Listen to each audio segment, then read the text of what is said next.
stepped back outside, only to realize I had missed my bus. With no choice, I waited for the next one. When it finally came, I got on and sat in silence, thinking about that voice. Suddenly, the bus came to a stop in the middle of the road. A terrible accident had happened. I looked out and was shocked.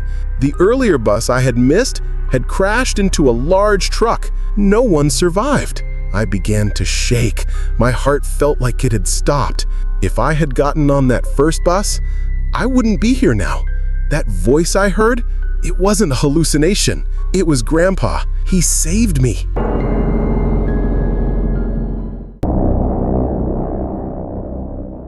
During the summer vacation, I decided to return to my hometown to visit my grandparents. But the moment I set foot in their house, I felt that something wasn't right. They seemed cold and distant, their voices unnervingly hollow. Though uneasy, I tried to brush off the strange thoughts.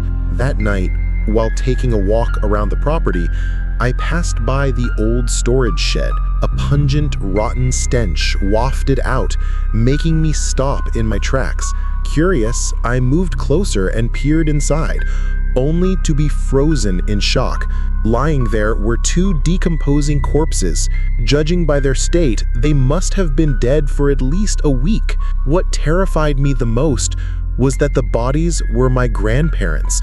But my grandparents were clearly inside the house. What on earth was going on?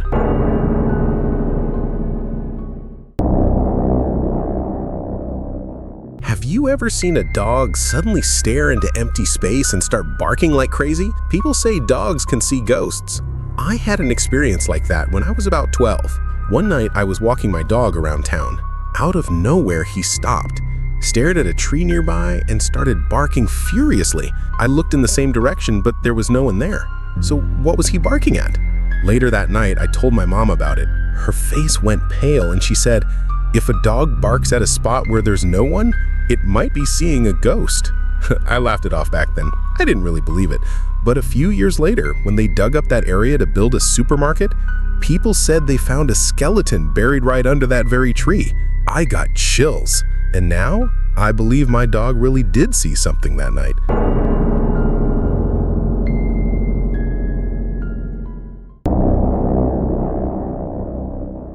I was standing alone by the roadside, waiting for a taxi to take me home. From a distance, one slowly appeared. I waved, and it stopped right in front of me. The driver leaned out and asked, "Where are the two of you going?" A chill ran down my spine. I was alone. There was no one else there. Trying to shake it off, I quickly got into the car and urged, "Just drive. I'll pay you double." The taxi sped off into the night. I took a deep breath, telling myself he must have been mistaken because it was dark. But then, out of nowhere, the driver did something that froze my blood. His head, without turning its body, twisted 180 degrees toward me. With a grotesque smile, he slowly asked, "So where do you want to go now?"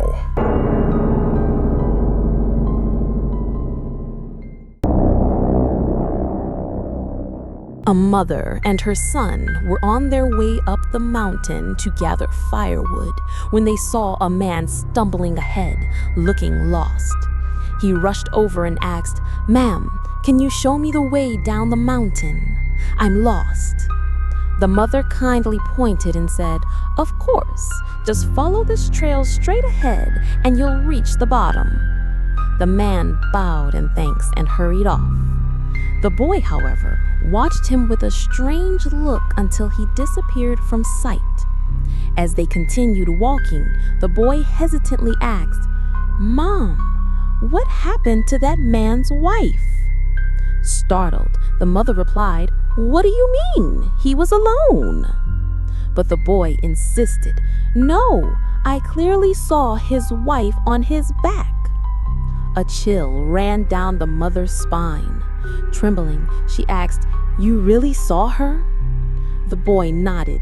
"Yes, but it was strange. She had both hands covering his eyes. How could he see the way?" Terrified, the mother grabbed her son's hand and rushed home. A week later, the man's body was found in the forest.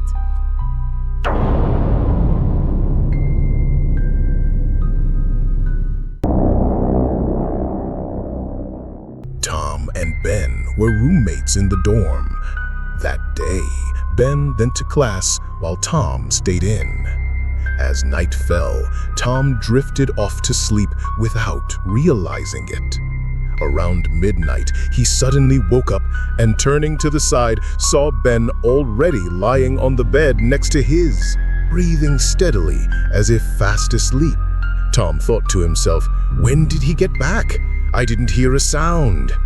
Then he closed his eyes again. Suddenly, Tom's phone buzzed. Lazily, he picked it up.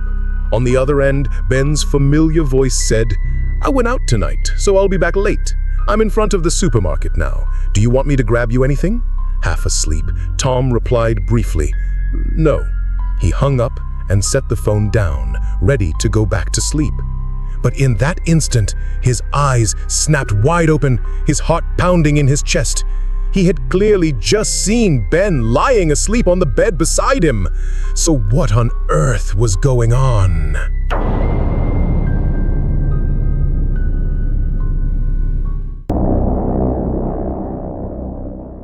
A mother was reading in the living room when her daughter suddenly ran out, looking terrified. Concerned, the mother asked what was wrong. The girl stammered, "There's a baby under my bed. It keeps crying and won't stop, no matter what I do." Startled but skeptical, the mother slowly walked into her daughter's room and bent down to look under the bed.